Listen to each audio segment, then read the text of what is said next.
Nongkrem Government Upper Primary School kalapun kut noi kijing dap nyop sans nem jong kijing ya lengti jongka ni ka platinum jubilee henne ka sngi hagni ka sngi umtrerang ba kajela ula longkum kongsan ula pelaja ka souvenir jong kijing dap nyop sans nem jong ka school habakren hagni ka sngi nagaleng kurat sangma ula ong bak sorkar kalamang khatsan persen na kabenta kapla tengka jok sorkar na kabenta ban siew tulop ya kino hikai ula ong bak sorkar kalapendut lai hajar ruspa san pusau klur tengka tang na kabenta ban kentiu ya kapuli kabuti ha kajela bat kini kumba shi hajar kendai spa rupunyo ula siew tulop ya kino hikai ulai turu bak sorkar kalapendut ruspa prop sau klur na kabenta ban siew tulop ya kino hikai school sorkar bat kendai spa katnyo klur na kamta kino hikai deficit bat ad hoc dakaba uang ru ba amdon gano sorkar hakathan stay lamingi ban siew tulop ya school shimet rai tang hak sorkar Meghalaya kalala banle ya kani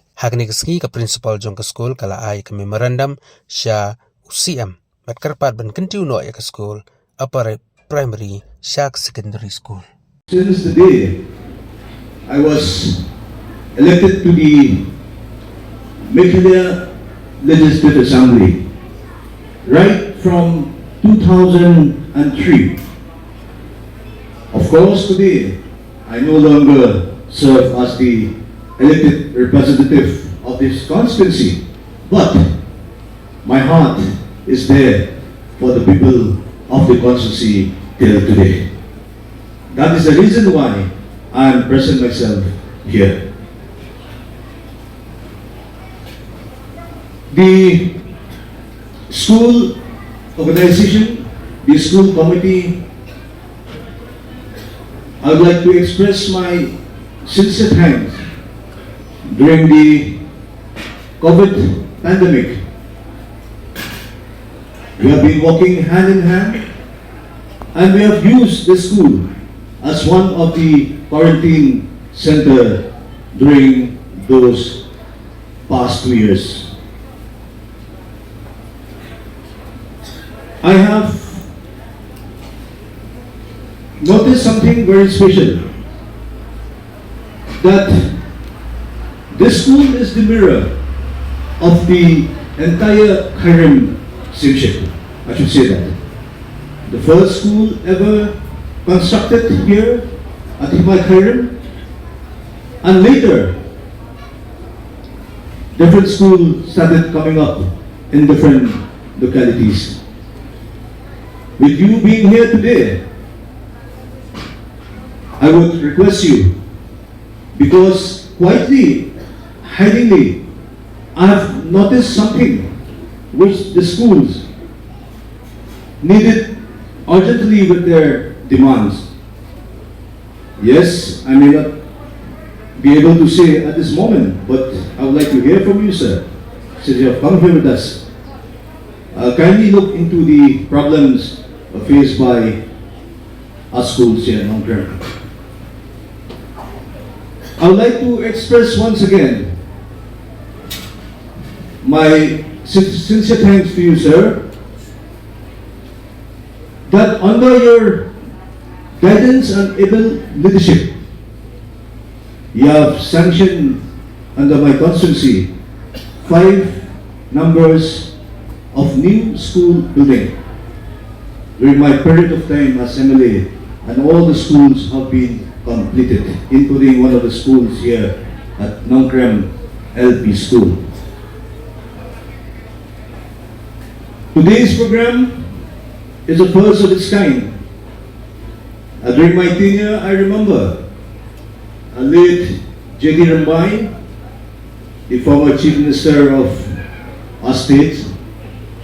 He visited Nongkrem during the big program held at Unitarian Church, and today we are having you here with us as young and dynamic leader of the state.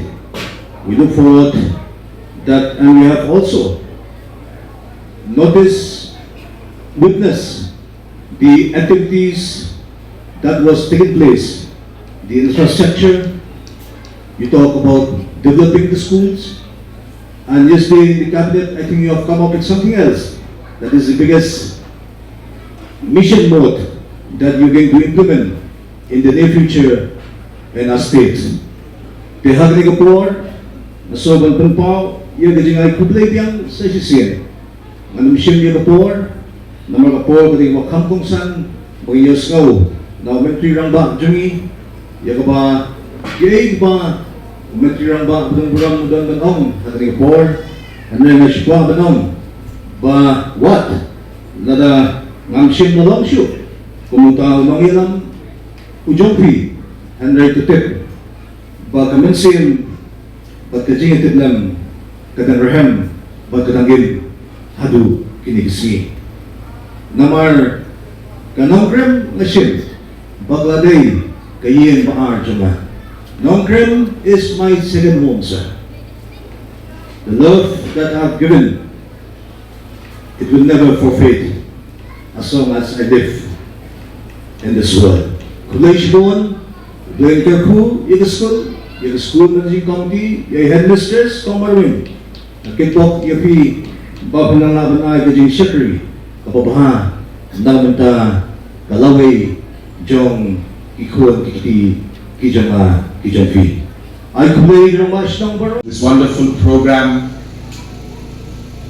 and this wonderful institute and school where we gather together to celebrate 75 years of dedicated service to the people of this area and this constituency as a whole. I was having a chat with our DSCO, and he was mentioning to me that so you arrived 20 minutes before time. So I was thinking to myself, if you arrive late also people complain, if you arrive early also people complain. I don't know what to do.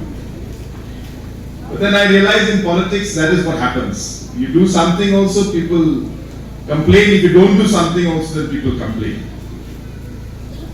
But I'm happy that we were able to start on time. I'm very particular about starting programs on time. And I was telling our DSCO that for me it's a very simple calculation. I always tell people, and this is something I want to tell students especially, that if I am 1 hour late, if I'm 1 hour late, there are 200 people sitting here. That means I have wasted 200 hours of time of the people present out here.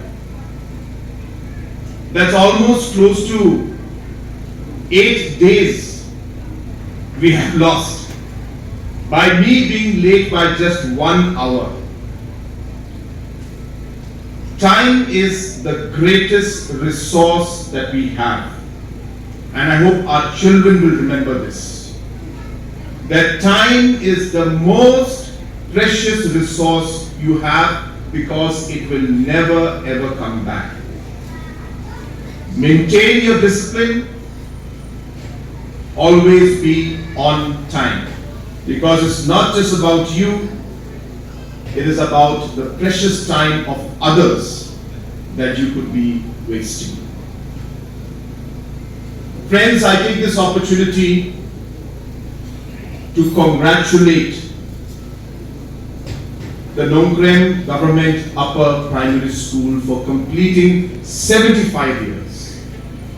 It is not a small feat.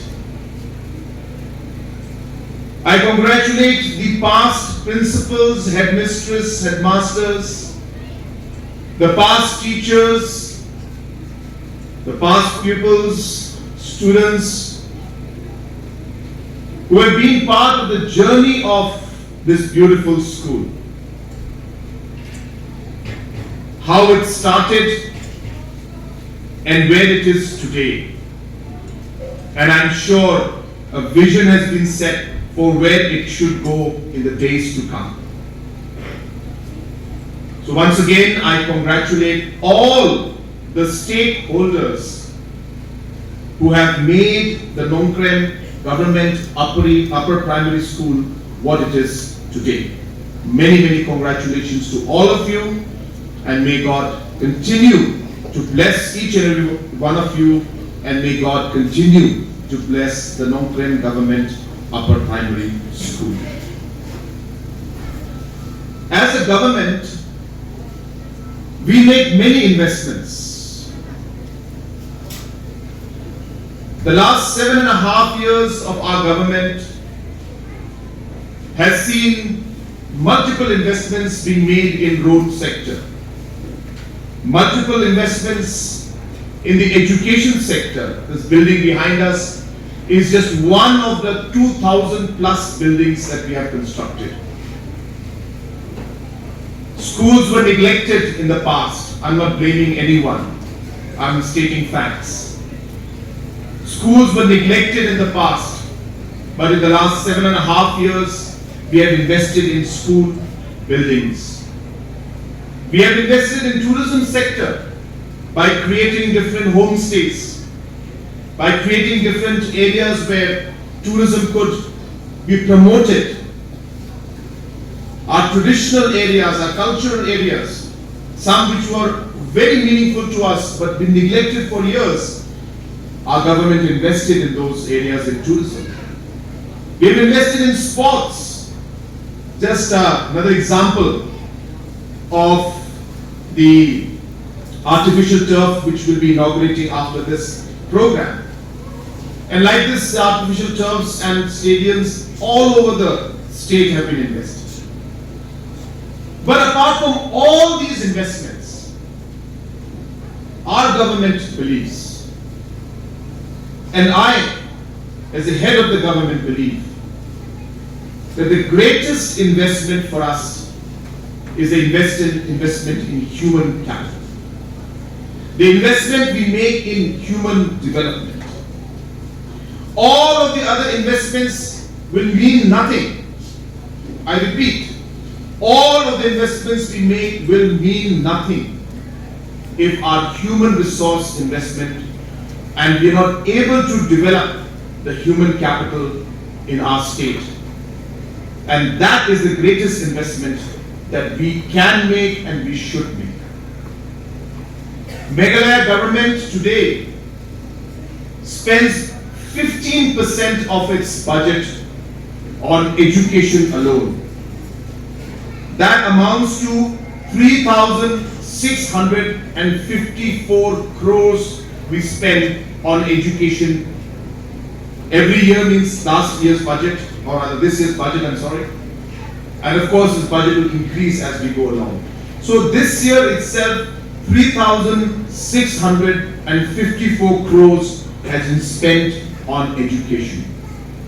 And therefore for us, and it's the highest, by the way, investment in any sector.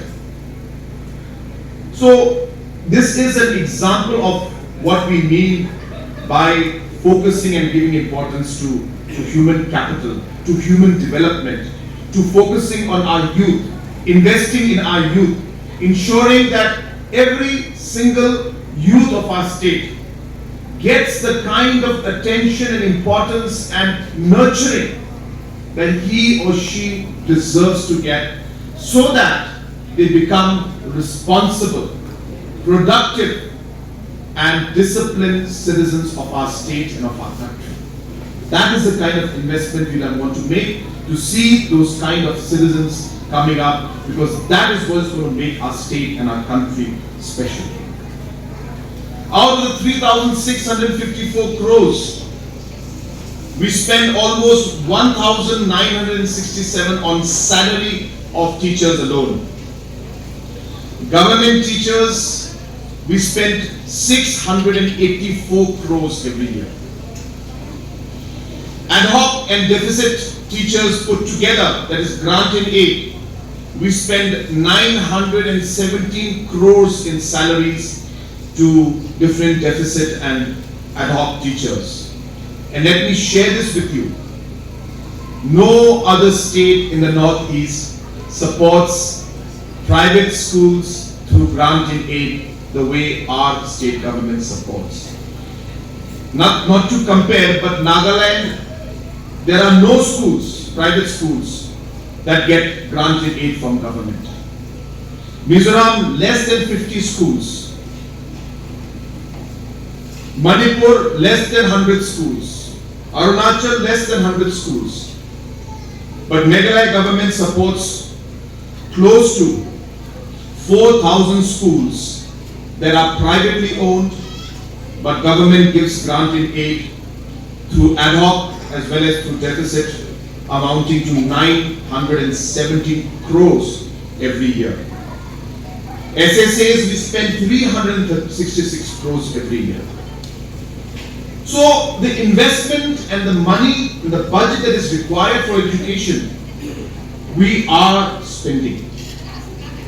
Friends, the challenge is that the return on this investment is not at the level that we all would desire that it should be. That is the challenge. So money is not the concern. Money is being spent. Where are we going wrong? Why is it that even after spending so much, we are not able to raise the standards of our schools? Slowly and steadily it is happening, but not at the pace that we would want it to. And what our director had mentioned is absolutely one of the key areas where the training of the teachers and the overall contribution by the teachers is very, very necessary and important. And I hope that as we move along, we'll be able to do that. A large number of the untrained and so-called unqualified, they are qualified, but as per the government norms, they fall under the unqualified sector because there are certain criteria that are there. But there is a large section of teachers within our non-government sectors who still need some more training to be put under the qualified sector. And we need to continue to invest in our teachers so that we are able to improve things. I also take this opportunity, I just want to share because I thought this is another main reason why we have a challenge in education is the continuity. This is a good example of what I mean by continuity. So for whatever reason in the past, in different villages, I'm not saying all, but in different villages you will find the government LP school is run by the government, upper primaries by the ad hoc, by maybe the Presbyterian church, the secondary school is run by SSA, and the higher secondary school is run, say, by the Catholic mission. So the student has to go through different schools and different categories, and the assessment that is made about Meghalaya as a school, they assess those 4 schools, though actually it's just one in that village, the continuity from 0 to, or from KG to class 12. But because they're different schools, the different standards come in, different aspects come in, and because of that, today we have, as I said, 14,000 schools in our state, compared to a state like Manipur, which has 4,000 schools. We have 55,000 teachers, compared to again Manipur, which is a population-wise very close to us. Manipur has about 35,000 teachers. We have 55,000 teachers. And different categories of school being run by different managing committees. And this continuity that we would want is not there. For example, here now the upper primary is run by government. And then again we go to secondary and high secondary school is there, which is run by deficit pattern by the Dorbar out here. That is, the local leadership has taken initiative and opened the highest secondary school. So challenges like these of multiple levels of schools, different schools in each level. There are some villages where we have got an LP school run by the government. Again, we have an LP school that is run by SSA. And again, we have an LP school run by, say, the one mission, and another LP school run by a different mission. So you'll have five teachers in all of them, but each school will have 10 students. So if you count it all together, there'll be 40 students and there'll be 20 teachers teaching. But if there was one LP school, then we would not have that kind of thing. So 40 teachers, 40 students, we'll have to have maybe 3 to 4 teachers and 5 teachers, and that way we'll be able to rationalize the kind of system that we have and rationalize the overall output of the teachers that are there. So these kind of inherent structural challenges lie in our education system, and therefore it's not very easy for us to change that in a matter of a year, 2 years or 3 years. And obviously we cannot just close down the schools and say, well, you know, from tomorrow this LP school will stop functioning or that school will stop functioning. We can't do that because livelihoods are connected to it, and obviously students are studying there. So we need to slowly and steadily move towards a system where we are able to rationalize the schools. I don't want to take you through the challenges that we face and why education sector is maybe one of the most challenging sectors for us. But I thought it's important for our citizens to understand the crux of the problem when education comes in. And that is why I think you must be reading in the news lately that maybe one of the most critical, difficult, as well as the game-changing decision that the government today is examining, which is to bring in a structured salary system for the ad hoc and the SSA schools, is maybe going to be one of the most important decisions we take in the education sector. Because once we do that, there will be financial implications, no doubt, in hundreds of crores maybe. But this is something that needs to be done so that the next 20 years, because this decision will take time to be implemented in the sense that when the rationalization of teachers takes place, a lot of the schools have expressed their concern and view that they would like to come into the government and government should take over the schools. And obviously only with the permission of the managing committee will we examine those areas. Those schools that don't want to come in, we will not force. A lot of politics was played around this, saying that government is going to forcefully come in and take over all the deficit schools, take over the deficit colleges, take over the different schools that are run by different managing committees. Absolutely wrong. Absolutely incorrect. We want to help. We want to work with the schools together. If there is any school that is desiring and willing to work with the government, only then will we extend our hand and say, let's work together. But if a school desires to run the way they want to run right now with their own ownership, with their own managing committee, government is not going to intervene in it. I'm very, very clear. But because we started the discussion with different schools, some people felt that we are forcefully going to take over those schools, which is incorrect. I will clarify this once more on this platform that is not going to be the case, but slowly and steadily I'm hoping that reforms will take place in the education sector, and I hope that one day we will be able to see the education sector improve and the investments that we make will bear the kind of returns and results that we require, because as I said in my opening remarks, the greatest investment we can make in the state is investment on human resource. There's a Chinese saying which my father and I used to always quote, and I'll quote it today, and why I believe in this, that investment in human capital is important. Because it's a Chinese proverb and I'm sure everybody's heard it. And it says that if your vision is for 1 year, or sorry, your vision is for 1 month, sorry. If your vision is for 1 month or few months, nurture flowers. Because the moment you nurture flowers, you will get results in a few months' time.